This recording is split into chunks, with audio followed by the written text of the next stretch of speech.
So நேற்று வந்து உம்ரா பண்ணி முடிச்சுட்டு ரூமுக்கு போனது தான் அவ்வளோ டயர்டு. அப்புறம் படுத்து தூங்கியாச்சு. லஞ்ச் சாப்பிட்டு லஞ்ச் சாப்பிட்டு படுத்துட்டோம். 12க்கெலாம் சாப்பிட்டோம். தென் படுத்து தூங்கிட்டோம்.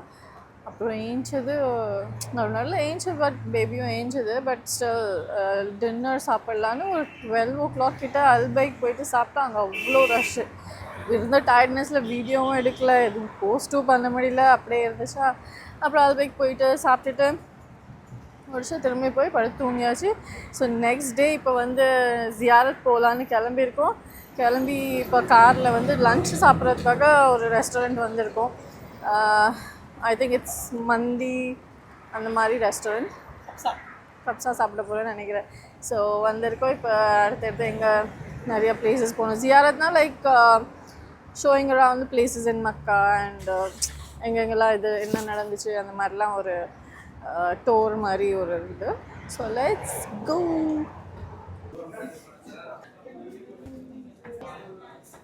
ஹஜ்ஜாஜிகள், அதாவது அந்த ஹாஜிகள் வந்து கூடாரமிட்டு தங்கக்கூடிய இடம். உலகத்திலேயே அதிகமாக விலை கொடுத்து வாங்கக்கூடிய அந்த இடம் தான். இந்த இடத்துல தான் காசு கொடுத்து எல்லாம் அந்த அன்னைக்கு தங்குறது தான் சிறப்பு. இந்த இடத்துல அந்த முஸ்தலிஃபா மினான்னு சொல்லுவோம், அரஃபா மினா, அந்த இடத்துல பல உயர்ந்த இந்த இடத்துல தங்கினாதான் ஹாஜிகளுக்கு சிறப்பு. இங்கே தங்கியே ஆகணும். அது யாராக இருந்தாலும் எவ்வளோ காசு கொடுத்து கிட்டத்தட்ட ஒவ்வொரு வெரைட்டிஸ் இருக்குது. ஓகே, பெரிய பெரிய நம்ம ஊர்லேருந்து கிட்டத்தட்ட 6.5 லட்சம் 8 லட்சம் 7.5 லட்சம் வரையும் செலவு பண்ணி வர்றாங்க. சில பேர் 10 லட்சம் வரையும் செலவு பண்ணி வர்றாங்க. ஒன்றுமே கிடையாது, இந்த இடத்துல தங்கணும். இந்த ரோட்டில் எல்லாருமே தங்கணும். அது எப்பேற்பட்ட ஆளாக இருந்தாலும் சரி, எவ்வளோ உயர்ந்த மனிதனாக இருந்தாலும் சரி, இந்த இடத்துல தங்கி இதெல்லாம் வெறும் டென்ட் மட்டும்தான் இருக்கு. டென்ட் மட்டும் தான். இந்த டென்ட்டுக்குள்ளே கிட்டத்தட்ட 14 பேர் 15 பேர் தங்குவாங்க. ஒரு ஆள் படுக்கிற ஒரு கபரு எப்படி இருக்குமோ கபரில் அந்த அளவு தான் இருக்கும். அதுக்கு தான் அவ்வளோ காசு. ஓகே, அந்த இடத்துல தங்கியே ஆகணும். இதுக்கு சில உயர்ந்த பெரிய பெரிய அதிகாரிகளாக இருப்பாங்க. அவங்க தங்குறதுக்கு தனியாக குழம்பு இருக்குது. அது இன்னும் அதிகமான காசு. ஒவ்வொரு பட் அதிலும் இதே சேம் இந்த மாதிரி தான் இருக்கும். இதே மாதிரி தான் இந்த இடம். இல்லை அதில் ஃபேன் இருக்கும், ஏசி இருக்கும், அந்த மாதிரி ஏதாச்சும் ஏசிலாம் இருக்கும். எல்லாத்துலேயும் ஏசி இருக்கும். எல்லாத்துலேயுமே ஏசி இருக்கும். அவங்களுக்கு கொஞ்சம் வசதியாக இருக்கும். கொஞ்சம் அங்கேயே பாத்ரூம் இருக்கும், பக்கத்துலேயே வாஷ்ரூம் இருக்கும், ஒளி செய்கிற இடம் இருக்கும். அதுதான், வேற ஒன்றும் இருக்காது. அப்புறம் சாப்பாடு நல்ல சாப்பாடு, கொஞ்சம் உயர்வான சாப்பாடுகளை அவங்க கொடுப்பாங்க. அவ்வளோதான், வேற ஒன்றும் பெருசாலாம் இருக்காது. இப்போது இதுக்கு இந்த இடத்து நேராக பாருங்கள். இஸ்மாயில் அலைஹிஸ்ஸலாம், இப்ராஹிம் அலைஹிஸ்ஸலாமுடைய மகனார் இஸ்மாயில் அலைஹிஸ்ஸலாம் கிட்டத்தட்ட 83-82 வருஷத்துக்கு அப்புறமா கிடைத்த தன்னுடைய மகனை குர்பானி அறுத்து பலியிடக்கூடிய அந்த சம்பவம் நடந்த இடத்துக்கு நம்ம போயிட்டுருக்கோம். 82 வருஷத்துக்கு அப்புறம். ஆமாம், 82 வருஷத்துக்கு அப்புறம் கிட்டத்தட்ட அல்லாஹ்வுடைய அமைப்பில் அவங்களுக்கு வந்து குழந்தை பாக்கியம் தந்தது. அதுக்கப்புறம் 3 முறை கனவு கண்டாங்க அந்த குழந்தைய அறுக்கிற மாதிரி. அது என்னவா இருக்குமோன்னு சிந்திச்சு அப்புறமா அல்லாஹ்வுடைய இது தான் அப்படின்னு நினச்சி தான் அந்த மாதிரி கொண்டு வந்து இங்கே வந்து விட்டுட்டு போனாங்க. திரும்ப அங்கே வந்து அறுக்க சொல்லி அல்லாஹ்வுடைய கட்டளை வந்துச்சு. அந்த இடத்த தான் நம்ம பார்க்க போகிறோம். அந்த இடத்துல வண்டி நிற்கக்கூடாது. இங்கே உள்ள கவர்மெண்ட் ரூல்ஸு, கவர்மெண்ட் சட்டம், இங்கே வந்து அந்த இடத்துல வண்டி நிற்கக்கூடாது, யாரும் இறங்கக்கூடாது. ஓகே, அதனால் கடந்து போயிட்டே இருக்கணும். அது சின்னதாக ஒரு அடையாளம் மட்டும் அந்த மலையில் இருக்கும். அந்த மலையில் மட்டும் லைட்டாக நம்ம மெதுவாக போகும்போது நான் காமிக்கிறேன். அதை மட்டும் நீங்கள் பாருங்கள். அங்கே ஒரு சின்னதாக குபா மாதிரி இதானே இங்கே தான் இப்ராஹிம் அலைஹிஸ்ஸலாம் அவர்களே அறுக்க போகிறதுக்காக போன இடமும், அங்கேருந்து ஜிப்ரீல் அலைஹிஸ்ஸலாம் அவர்கள் இறங்கினாங்க. வழக்குகளின் தலைவர் ஜிப்ரீல் அலைஹிஸ்ஸலாம் இறங்கி முஹம்மது ரசூலுல்லாஹி ஸல்லல்லாஹு அலைஹி வஸல்லம் அவர்களே, உங்களுடைய கனவுகளை நீங்கள் என்ன செஞ்சுட்டீங்க, உண்மைப்படுத்தி விட்டீர்கள். அதனால் அந்த தெரிய பற்றிலாம் ஒரு குபா மாதிரி தெரியுதா? அந்த குபா அந்த இடம் தான். அங்கே யாரும் நிற்கவும் கூடாது, போகக்கூடாது, பார்க்கக்கூடாது.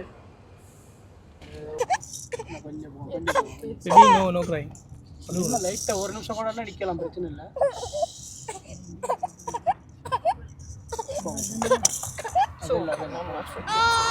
அவங்களும் அதுக்கு ஸ்லோ பண்ணுறாங்களோ அங்கே நிற்கிறான்ல. அஸ்ஸலாமு அலைக்கும் வரஹ்மத்துல்லாஹ். நம்ம இப்போ இருக்கிற இடம் ஜபல் நூர், ஒளி பொருந்திய மலை, நூர் பொருந்திய மலைன்னு சொல்லுவாங்க. இந்த மலையில் தான் குர்ஆனுடைய முழு உலகத்துக்கும் குர்ஆன் அருளப்பட்டது. குர்ஆனுடைய முதல் வசனம் இறங்கிய இந்த மலை ரசூலுல்லாஹி ஸல்லல்லாஹு அலைஹி வஸல்லம் அவர்களுக்கு முதல் வகை இறந்தது. இக்ரா பிஸ்மி ரப்பிக்கல் லதி ஹலக்கல் இன்சான மின் அலக் இக்ரா ரப்புக்கல் அக்ரம் அல்லதி அல்லம பில் கலம்ங்கிற முதல் வசனம் இறங்கிய மலைதான் ஜபல் நூர். இங்கே தான் ஒரு பெரிய ஒரு குகை உள்ளே இருக்கிறது. கார் சவுர்னு சொல்லுவாங்க. அந்த குகைக்குள்ளே தான் ரசூல் ஸல்லல்லாஹு அலைஹி வஸல்லம் இருந்தாங்க. தியானம் இருந்து கொண்டே இருந்தாங்க. என்னன்னு தெரியல, எதனாலன்னு தெரியல, ரொம்ப சோர்வாக இருப்பாங்க. அப்போ ஜிப்ரீல் அலைஹிஸ்ஸலாம் வந்து இறுக அணைத்து கட்டிப்பிடிப்பார்கள். வேகமாக கட்டிப்பிடிப்பாங்க. கட்டிப்பிடிச்சிட்டு இக்ரா யா ரசூலல்லாம்பாங்க. எனக்கு அனபி காரின், எனக்கு ஓத தெரியாதுன்னு சொல்லுவாங்க. திரும்ப மறுபடியும் இருக்க அணைத்து கட்டிப்பிடிப்பார்கள். மறுபடியும் எனக்கு ஓத தெரியாது, நான் படிப்பறிவு இல்லாதவன் என்று ரசூல் ஸல்லல்லாஹு சொல்லுவாங்க. இல்லை என்று சொல்லி 3வது முறை இருக்க அணைக்கு கட்டிப்பிடித்த பிறகு ரசூல் ஸல்லல்லாஹு அலைஹி வஸல்லம் அவங்க ஆட்டோமேட்டிக்காக ஓதுவாங்க. இக்ரா பிஸ்மி ரப்பிக்கல் லதி ஹலக்கல் இன்சான் மின் அலக்குங்கிற சூரா முதலாக குர்ஆன் உலகத்துக்கு விறக்கப்பட்ட முதல் வசனம் இந்த குகையில் தான், இந்த மலையில் தான் என்பது நமக்கு தெரிந்தது. இது படப்படத்து போய் வேகமாக வந்து தன்னுடைய மனைமாடத்தில் ரசூல் ஸல்லல்லாஹு சொல்லுவாங்க, என்னை வந்து போர்த்துங்கள் எனக்கு கடுமையான குளிர் அடிக்குது, போர்த்துங்கள், எனக்கு என்ன அடிச்சுன்னு தெரியலன்னு சொல்லுவாங்க. அப்போ அவங்க தன்னுடைய மனைவி சொல்லுவாங்க, உங்களுக்கு ஒன்றும் ஆகலை, எதுவுமே உங்களுக்கு ஆகலை, அல்லாஹ்வுடைய வஹி வந்திருக்குது, நீங்கள் பயப்படாதீர்கள், அல்லாஹ் உங்களை எதுவுமே எந்த தொந்தரவும் செய்ய மாட்டான், எதுவுமே பண்ண மாட்டான்னு சொல்லி இறக்கப்பட்ட மலையினுடைய அடிவாரத்திலும் மலையினுடைய பகுதியில் தான் நம்ம கால் பதித்திருக்கிறோம். இந்த பகுதியில் தான், இந்த இடத்துல தான் ரசூல் ஸல்லல்லாஹு அலைஹி வஸல்லம் அவர்களும் ஏறினார்கள், போய் இந்த மலையில் போய் இருந்தார்கள் என்ற செய்தியை நம்மால் மறக்க முடியாது சகோதரர்களே. அல்லாஹ் ரப்பல் ஆலமீன் இது போன்ற நல்ல விஷயங்களை பார்த்து பயன்பெறுவதற்காக நாம் வருவோம். மேலும் மிக மிக முக்கியமான ஒரு விஷயம் என்னென்னு சொன்னால், இது மாதிரியான அடையாளங்கள் இருக்கிறது. இந்த அடையாளங்களை பார்த்தா தான் உம்ரா கூடுமானா அப்படிலாம் கிடையாது. உம்ரா என்பது தனி. உம்ராவில் இதெல்லாம் இருக்குது, இதெல்லாம் பார்க்கணும், இதெல்லாம் ஃபர்லு சுன்னத்து போன்று நாம் நினைக்கிறோம். அது தவறு, அப்படி அல்ல. இதுவும் ஒரு பார்ட்டு. இதை பார்த்தால் நன்மையா? அப்படி எதுவும் இல்லை. தெரிந்து கொள்வது, படிப்பினை பெறுவது, ஒரு விஷயத்தையும் படிப்பினை பெற்றுக்கொள்வது, இதுதான் நம்முடைய விஷயமாக நாம் கருதி கொள்ள வேண்டும். அல்லாஹ் ரப்பல் ஆலமீன் நம்முடைய அமல்களை ஏற்றுக்கொள்வானாக. இந்த மலை கிட்டத்தட்ட மக்காவிற்கும் இந்த மலைக்கும் கிட்டத்தட்ட 10 கிலோமீட்டர். அந்த மலையினுடைய உச்சியில் ஏறி அந்த குகையிலிருந்து பார்த்தா காபத்துல்லா தெரியும். ரசூல் ஸல்லல்லாஹு அலைஹி வஸல்லம் காபத்துல்லாக்கு நேராக இருந்து தான் தியானம் செய்து கொண்டிருந்தார்கள், சுஜூத் செய்து கொண்டிருந்தார்கள், வணங்கி கொண்டிருந்தார்கள், திக்ர் செய்து கொண்டிருந்தார்கள் என்று பல்வேறான ஹதீஸ்கள் ரிவாயத்துகள் வருகிறது. ஒரு பாட்டுக்கு பின்னாடி அப்படியே ரொம்ப கீழே இறங்கி மேலே ஏறணும். ஓகே, இது ஒரு மலை, அது ஒரு மலை. இதுக்கு பின்னாடி கீழே இறங்கி அப்புறம் ஏறணும். இல்லை அங்கே ஒரு மலை, அந்த இந்த இடம் அந்த இடத்துக்கு பற்றியா? ஆமாம், இங்கே இது அப்படி இறங்கி இது ஏறணும். ஓகே, இந்த இடம் தான் குர்ஆன் இறங்குன. இங்கே வரும் அந்த இடத்துக்கு இந்த இடம் வைக்கிறாங்களே. ஆமாம், அங்கே இருக்குது. உள்ள அப்படி சந்துக்கா கீழே இறங்கணும். ஓகே, வழி மாதிரி செஞ்சுருக்காங்களா? ஆமாம், படிப்படியாக இருக்கும். எல்லா இடத்துலையும் படி இருக்கும். ரொம்ப அங்கங்கே கடைகள் இருக்கும். நிறையா அங்கே உள்ள பர்மாக்காரங்க வியாபாரம் பண்ணுவாங்க. பழங்கள், ஜூஸு எல்லாம் விற்பாங்க. எவ்வளோன்னு சொல்ல மாட்டாங்க, இவ்வளோ தான் கேட்க மாட்டாங்க. ஏறும்போது நடுவில் வந்து நிறையா ரெஸ்டாரண்ட் இல்லை, இந்த ஸ்மால் க்ரோசரி அந்த மாதிரி வச்சுருப்பாங்களாம். இல்லைனா தள்ளுவண்டி மாதிரி வச்சுட்டு பழங்கள் அது இதுன்னு விற்றுட்ருப்பாங்க. அதில் வந்து இவ்வளோ தான் ப்ரைஸ்ன்னு சொல்ல மாட்டாங்களாம். லைக் நீங்கள் 1 ரூபா கொடுத்தாலும் ஓகே, இல்லை 10 ரூபா கொடுத்தாலும் ஓகே, இல்லைனா காசே கொடுக்கலனாலும் ஓகே அப்படின்ற மாதிரி. அது வந்து இந்த மலைக்கு அவங்க கொடுக்குற ஒரு கண்ணியன்ற மாதிரி சொல்லலாமா, அந்த மாதிரி சொல்கிறாங்க. நான் போனதில்லை ஆக்சுவலாக மேலே வரைக்கும். பட் எங்கள் ஹஸ்ரத் சொன்னது ரிப்பீட் பண்ணுறேன், நான் ரெக்கார்ட் பண்ணல இப்போ அந்த டைமில். ஸோ அந்த மாதிரி 5 ரூபாய்க்கு 2 பேக்கெட்டா இருக்கா? கேஷ் அக்கௌண்ட்டு எடுக்கும்போது உள்ளே போயிட போதுவா? இது எவ்வளோ? இது 50 பேபி. 50. 5 ரூபா, அதை கொடு. சரிங்க.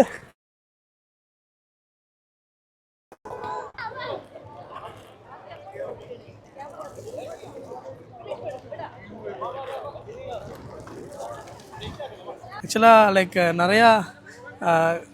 நிறையா பேர் நம்ம பேரண்ட்ஸ்லாம் சொல்லி இந்த கதைலாம் கேட்டிருப்போம். அப்புறம் தன்சிலும் இந்த மூவியில் ஒரு மூவி இருக்குது, ப்ராஃபெட் ஸல்லல்லாஹு அலைஹி வஸல்லமோட ஹிஸ்ட்ரி அப்படின்னு சொல்லிட்டு. அந்த மூவி பேர் எக்ஸாக்ட்லி என்னது அது மறந்துட்டேன். யூடியூப்பில் தான் இருக்கும் ஆக்சுவலாக. அதில் பார்த்தாலும் அதுலேயும் நிறையா இந்த மாதிரி சொல்லுவாங்கள்ல, அதில் விஷுவலாக அந்த மாதிரி காமிச்சிருப்பாங்க. அது நல்லாயிருக்கும். ஃபுல்லாக பாரு இங்கே வரதுக்குள்ளே அப்படிமா சொல்லிட்டு இருந்துச்சு. அதை ஃபுல்லாக முடிக்கவும் முடியல என்னால். அதனால் அதில் கிடைக்கும். என்னதான் இருந்தாலும் அந்த ஒரு கேட்ட இதெல்லாம் வந்து இப்போ நேரில் நம்ம பார்க்குறோன்றப்போ நல்லாயிருக்கும் அது. ஆக்சுவலாக நீ வரதுக்கு முன்னாடி நீ வரதுக்கு முன்னாடி இங்கே ரொம்ப ரஷ் இருந்துச்சு. இங்கே ஒரு சின்ன பையன் உட்காந்துருந்தான். லாங்குவேஜ் ப்ராப்ளம்னால நிறைய கஸ்டமர் மிஸ் பண்ணிட்டான் அவன்.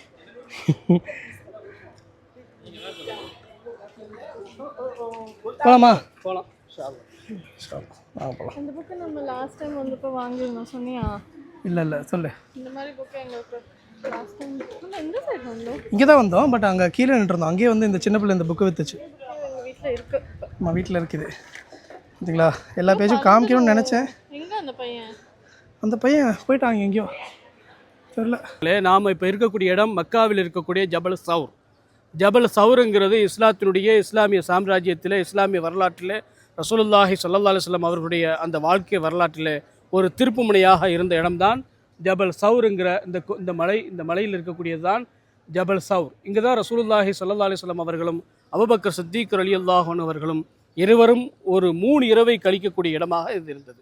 இங்கே இருக்கக்கூடிய குஃபார்கள், குறைஷிகள் ரசூலுல்லாஹி ஸல்லல்லாஹு அலைஹி வஸல்லம் அவர்களை ஒழித்துவிட வேண்டும் என்று கங்கணம் கட்டிக்கொண்டு, ரசூலுல்லாஹி ஸல்லல்லாஹு அலைஹி வஸல்லம் அவர்களை முடித்துவிட வேண்டும் என்று கங்கணம் கட்டிக்கொண்டு இந்த மக்கா முழு நகரத்தையுமே சுற்றித் திரிந்தார்கள். ரசூலுல்லாஹி ஸல்லல்லாஹு அலைஹி வஸல்லம் அவர்கள் அல்லாஹ்வுடைய அழைப்பை ஏற்று இந்த சவுர் குகையில் அபூபக்கர் சித்திக் ரலியல்லாஹு அன்ஹு அவர்களும் ரசூலுல்லாஹி ஸல்லல்லாஹு அலைஹி வஸல்லம் அவர்களும் தங்கியிருந்ததை நம்மால் மறக்க முடியாத சகோதரர்களே, அருமையானவர்களே. இதில் நாம் நிறைய விஷயங்கள் நாம் படித்திருப்போம். இதில் நமக்கு இருக்கக்கூடிய படிப்பினை என்ன? எல்லா சூழ்நிலையிலும் அல்லாஹ் ரப்பல் ஆலமீன் நம்மை பார்த்து கொண்டிருக்கிறான்.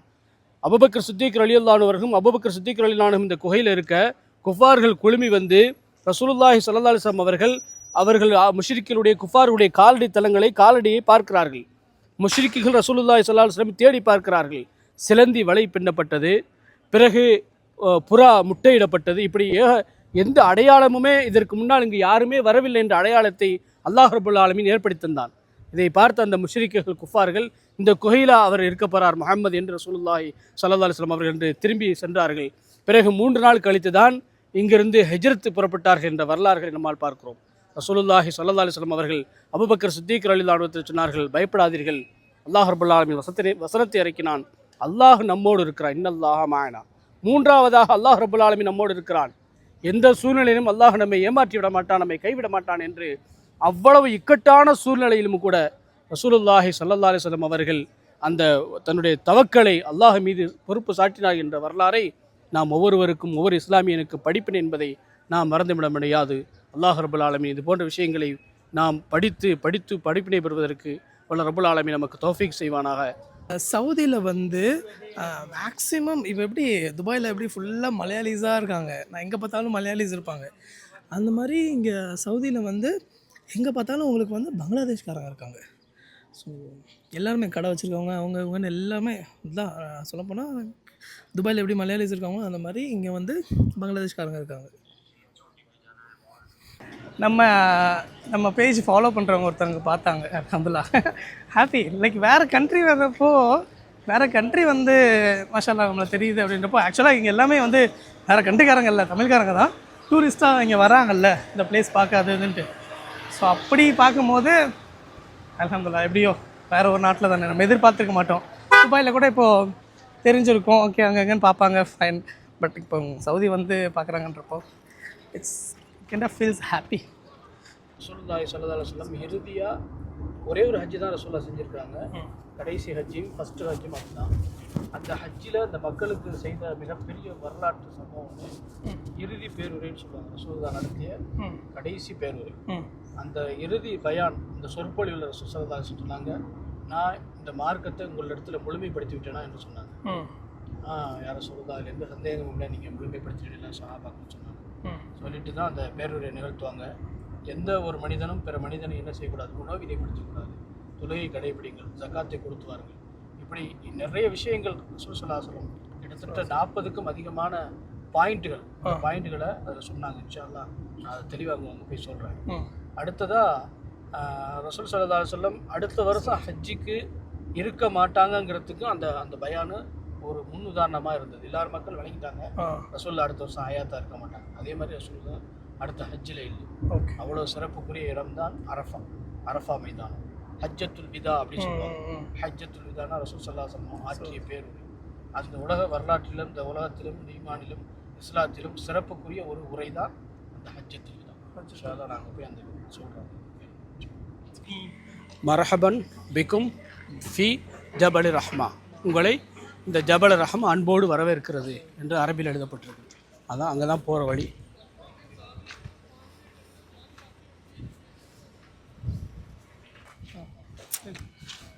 இப்போ நம்ம பார்க்கக்கூடிய இடம் ஜபல் ரஹ்மான்னு சொல்லுவோம். அரஃபா மைதானத்தினுடைய ஒரு பகுதி ஜபல் ரஹ்மா. ரஹ்மத்து பொருந்திய மலைன்னு சொல்லுவாங்க அந்த மலைக்கு பேர். இந்த மலையில் தான் ஹஜ்ரத் ஆதம் அலைஹிஸ்ஸலாம் ஹவ்வா அலைஹிஸ்ஸலாம் அவர்கள் இருவரும் சந்தித்து கொண்ட இடம் அப்படின்ட்டு ஒரு ஹதீஸில் ரிவாயத்தில் வருது. இந்த ஜபல் ரஹ்மாவில் தான் ரசூலுல்லாஹி ஸல்லல்லாஹு அலைஹி வஸல்லம் அவர்கள் ஹஜ்ஜத்துல் விதா என்கிற அந்த பிரசித்தி பெற்ற சொற்பொழிவை நிகழ்த்தினார்கள். அது நீண்ட நடி அது வரலாறு. அந்த வரலாறுக்கு அப்புறம் அந்த ஹஜ்ஜுக்கு அப்புறம் ரசூல் ஸல்லல்லாஹு அலைஹி வஸல்லம் அடுத்த வருஷம் அவங்க ஹயாத்தா இல்லை அப்படிங்கிறது ஒரு செய்தி. இந்த ஜபல் ரஹ்மாவில் தான் முதல் நாள் பிற 8 துல்ஹஜ் பிற 8னுடைய முதல் நாள் லொஹர்லேருந்து அசர் இந்த மாதிரி டைமில் இங்கே தங்குவாங்க. எல்லா ஹாஜிகளும் இங்கே தங்கியிருந்து இங்கேருந்து துவா செய்வார்கள். ஒன்லி துவா. இங்கே வந்து ஜம்மு கசர் 2 ரக்காத்துகள், அசர் லொஹர் 2 ரக்காத்துகளாக ஜம்மு கசராக செய்வார்கள். அப்படிப்பட்ட சிறப்புக்குரிய இடம்தான் அரஃபா மைதானம். நம்மளாம் சிறுபிள்ளையில் நம்ம கேட்டிருப்போம் அரஃபா மைதானம் சொல்லி. இந்த அரஃபா மைதானம் தான் ஃபுல்லாக அந்த பரவி இருக்கக்கூடிய இந்த அரஃபா மைதானம். ரசூலுல்லாஹி ஸல்லல்லாஹு அலைஹி வஸல்லம் சொன்னார்கள், யார் ஒருவர் ஹஜ்ஜி செய்கிறாரோ அவர் இங்கே தங்கி ஆக வேண்டும். இந்த தங்குவது தான் ஹஜ்ஜினுடைய மிக மகத்துவமானது. இங்கே யார் தங்கலையோ அவருக்கு ஹஜ்ஜி இல்லை என்று ரசூலுல்லாஹி ஸல்லல்லாஹு அலைஹி சொன்னார். அது தெரிவித்தில் தான் ஜபல் ரஹ்மா. இப்போ வேலை நடந்துகிட்டு இருக்கிறதுனால உள்ளே போகிறத அடைச்சி வச்சுருக்காங்க. உள்ளே போகாமல் அடைச்சி வச்சுருக்காங்க. ஹஜ்ஜிக்கு தான் திறப்பாங்க. முன்னாடிலாம் இந்த மலையில் ஏறி பார்க்கக்கூடிய வாய்ப்பு இருந்தது. இப்போ ஹஜ்ஜி டைமில் பார்த்தீங்கன்னா மாஷா அல்லாஹ் எல்லாருமே அந்த இஹ்ராமுடையோட ஃபுல் கவர் பண்ணிடுவாங்க. அந்த மலையில் ஏறி உட்காந்துருவாங்க. ஏன்னா ரசூல் அங்கே இருந்து உரையாட்டினார்கள், ரசூல் அங்கே இருந்தாங்க, சஹாபாக்கள் அங்கே இருந்தாங்கன்னு சொல்லி அத்தனை ஹாஜிகளும் அந்த டைம்லேயும் ரசூல் ஸல்லல்லாஹு அலைஹி வஸல்லம் இந்த டைம்லேயும் அந்த எஹ்ராம் தான். எப்போவுமே எஹ்ராம். உம்ராக்கு எஹ்ராம், ஹஜ்ஜுக்கு எஹ்ராம். எஹ்ராமு உம்ரானாலே எஹ்ராம் தான். அவங்களும் அந்த ஹாஜிகளும் அப்போ உள்ள சஹாபாக்கள் எஹ்ராமோட தான் இருந்தாங்க. 2 ஆடை தான், மேலாடை ஒன்று, கீழாடை ஒன்று. அதுதான் அந்த ஜபல் ரஹ்மாங்கிற இந்த மைதானம். இன்னும் சிறப்பு, ஆதம் அலைஹிஸ்ஸலாம் அவர்களும் ஹவ்வா அலைஹிஸ்ஸலாம் அவர்களும் சந்தித்து கொண்ட இடம். இன்னும் சில ஹதீஸுகளில் ரிவாயத்துகளில் வருது, நாளைக்கு மறுமையில் இங்கே தான் ஒன்று கூட்டப்படுவார்கள் என்றும் ஹதீஸில் வருது. இந்த மைதானத்தில் தான் சேர்ந்த இடம் தான் அது. இந்த இடம் தான் சேர்ந்த இடம், இந்த அரஃபா மைதானம். இதுக்கப்புறம் தான் ஹஜ்ஜு ஸ்டார்ட் ஆகுது. இதுக்கு மேலே தான் முஸ்தலிஃபா, மினா, ஜமரத்துல் அக்கபா, 2வது சைத்தா, 3வது சைத்தாவுக்கு கல்லறியக்கூடிய இடமும் இங்கே தான் இருக்குது என்பதை நம்ம விளங்கிக்கணும். இந்த அரஃபாவில் நமக்கு என்ன அல்லாஹ் நமக்கு படிப்பினை உணர்த்துகிறான் என்று சொன்னால், நீ யாருவாக இருந்தாலும் சரி, நீ எப்பேற்பட்ட உயர்ந்தவனாக இருந்தாலும் சரி, கரு நிறத்த உடையவராக இருந்தாலும் சரி, சென் நிறத்த உடையவராக இருந்தாலும் சரி, அது எப்பேற்பட்ட உயர்ந்த குலத்தை உடையவராக இருந்தாலும் சரி, குலத்தை சார்ந்தவராக இருந்தாலும் சரி, முஃமின் என்றால் இங்கே எல்லாரும் சமம். எல்லாருமே இங்கே வந்து சமமானவர் என்பதற்கு எடுத்துக்காட்டாக இந்த அரஃபா மைதானம், முஸ்தலிஃபா மைதானம் இப்படி போன்ற இந்த இடங்கள் நமக்கு உணர்த்துகிறது. மெஹந்தி பவுடரா இந்த அங்கே இருக்கே யார் மம்மி வாங்க, எவ்வளோன்னு கேளு. சின்னதா பெருசா கேளு. अस्सलाम वालेकुम கம் ஹதா 10 10 ஐயோ நம்ம கம் ஹதான்னு சொல்லி கேட்டால் நமக்கு அரபி தெரியும்னு சொல்லிட்டு அதுக்கப்புறம் ஃபுல்லாக அரபியிலே பேசுவாங்களே. வெறும் கம் ஹதா மட்டும் தான் தெரியும்.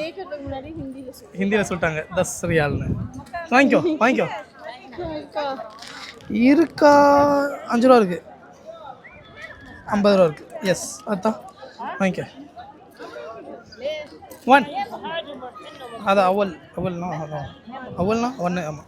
இது என்ன பூ வாஹித்? இது என்ன பூ?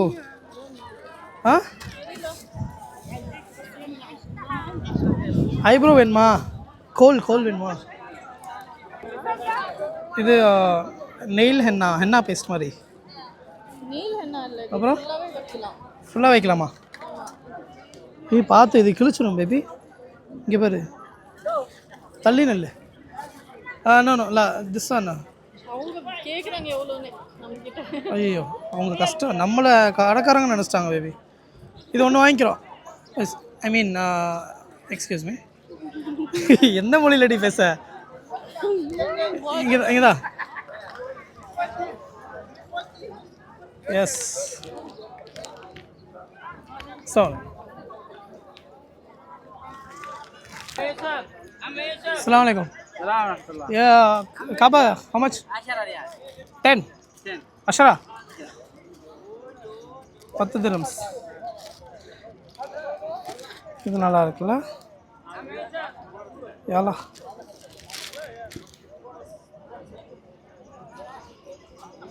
அஷரா ரியால் ரைட் ஹேண்டில் கொடுக்கணும். பிஸ்மில்லா. பாய்.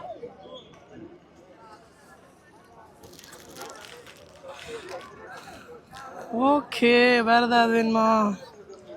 What is this? சுர்மா. இப்போ இங்கேருந்து கிளம்பி போகிறோம். இங்கே லைக் நாங்கள் முன்னாடி வந்தப்போ இங்கே ரஷ்ஷே இல்லை. And still it was closed. இங்கே இந்த மாதிரி ஃபுட் ட்ரக்ஸ்லாம் இல்லைன்னு நினைக்கிறேன். And nobody was there. இப்போ வந்து ரமதான் ஈத் டைம். அதனால் நாங்கள் வந்தது ஐ திங்க் இட்ஸ் 2023 ஃபெப்ல வந்தோம். And weather was also pretty much better. இவ்வளோ ஹீட் இல்லை. கொஞ்ச நேரம் வெளிலனாலே ரொம்ப இதாக இருக்குது. துபாயில் கூட இப்போ தான் ஸ்டார்ட் ஆகுது. இங்கே எப்படி இருக்குன்னு தெரியல. லாஸ்ட் வீக்லாம் இங்கே பெட்டராக இருந்துச்சுன்னு சொல்கிறாங்க. ஓகே, அல்ஹம்துலில்லாஹ். இப்போது நீங்கள் உம்ரா பேக்கேஜ் இருக்குதுன்னு சொல்கிறீங்கல்ல, அதில் ஒன்று வந்து கஸ்டமைசபிள், இன்னொன்று வந்து குரூப் பேக்கேஜ். ஸோ இந்த 2 பேக்கேஜ் வந்து என்ன ரேஞ்சிலேருந்து ஸ்டார்ட் ஆகுது? 1200 திர்ஹம்லேருந்து ஸ்டார்ட் ஆகுது. கஸ்டமைஸ்ன்னு சொன்னால் 3500 AED. அதாவது சீசனுக்கு ஏற்ற மாதிரி, ஃப்ளைட் டிக்கெட் ஏற்ற மாதிரி ஓகே மாறுபடி 7000 வரைக்கும் வரும். ஓகே, இப்போ குரூப் பேக்கேஜில் வந்து என்னெல்லாம் ஃபெசிலிட்டிஸ் இருக்கும்? குரூப் பேக்கேஜில் விசா வந்துடும், உணவு தமிழக உணவு வந்துடும், இமாம் இருப்பாங்க கூட, வழிகாட்டி இருப்பாங்க, அதுக்கப்புறம் ஜியாரத். இது இல்லாமல் அவங்க தாயிஃப் போகிறதா இருந்தாலும் நம்ம கூப்பிட்டு போவோம். அப்படி பார்த்தா இந்த ப்ரைவேட் இதில் வந்து இப்போ ஒரு ஃபேமிலி வராங்க, அவங்களுக்கு இந்த மாதிரி கஸ்டமைஸ் பண்ணி வேணும் அப்படின்னா அவங்களுக்கு எப்படி வேணுமோ அந்த ஹோட்டலோ இல்லை இந்த இது அந்த மாதிரி அவங்க கேட்குற மாதிரி ப்ரொவைட் பண்ணி கொடுத்துருவீங்க. அதுக்கு தகுந்த மாதிரி காஸ்ட் மாறும். கண்டிப்பாக. சேம் பேக்கேஜ் உங்களுக்கு பிரான்ச் இந்தியாவிலே இருக்குது. இந்தியாவிலே இருக்குது. ஸோ இந்தியாவிலேருந்து யாராச்சும் மெசேஜ் பண்ணாலும் நீங்கள் கூட்டு இதே பேக்கேஜ் திருச்சிலேருந்து இருக்குது, சென்னையிலேருந்து இருக்குது. ஸோ வீடியோ பார்த்துட்டு இருக்கு நீங்கள் யாராச்சும் வந்து உம்ரா சர்வீஸ் அண்ட் ஹஜ் சர்வீஸ் வேணும் அப்படின்னா கிபி டிராவல்ஸ்லேருந்து முகமது சாதிக் அஜரத்தை காண்டாக்ட் பண்ணீங்கன்னா அவங்க எல்லா சர்வீஸும் ப்ரொவைட் பண்ணுறாங்க. உங்களுக்கு தகுந்த மாதிரி கஸ்டமைஸும் குரூப் பேக்கேஜாக இருந்தாலும் ரெண்டுமே பண்ணி கொடுத்துருவாங்க.